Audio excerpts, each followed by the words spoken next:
Hi guys, papunta kami ng Baguio at this is our first time na makasakay sa sleeper bus. Dito lang yan sa Cubao sa Victory Liner.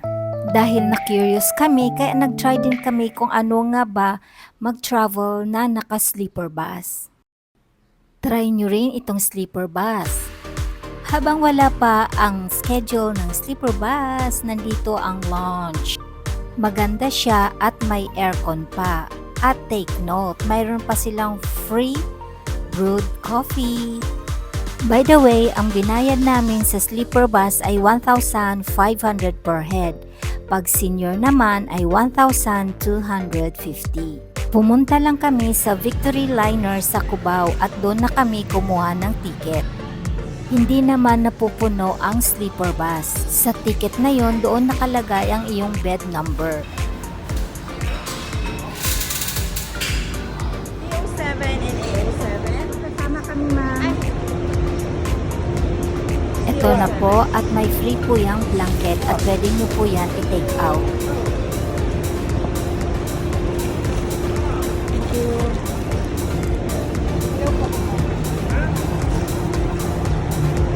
A07. At may free po yung water at saka bread. C07. C07 si ano? Si ang C. C. C. Okay. Right side. C07. Right, dozo. C07. C07. Double deck po yan. At pag vacant naman at pag gusto Pwede, mong pwede. lumipat ay pwede. Oo, ina. Kasama po namin ang aming kaibigan na Japanese kasi this is the first time na makakapunta siya sa Baguio City.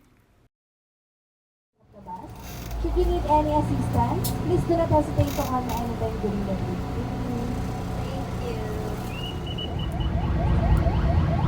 Ang kagandahan dito ay naka-lie down ka at nakaka-relax ang iyong paa.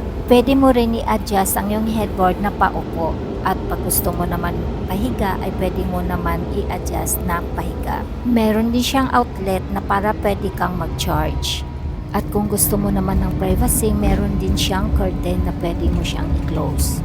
So far, my experience, 100% napaka-comfortable.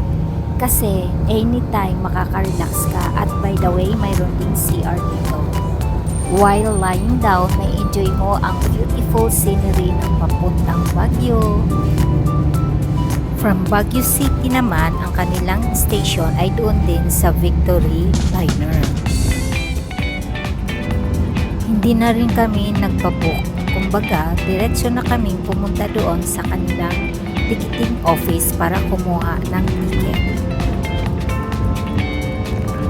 Thank you for watching guys. Please don't forget to like, share, and subscribe my YouTube channel. God bless everyone. Bye!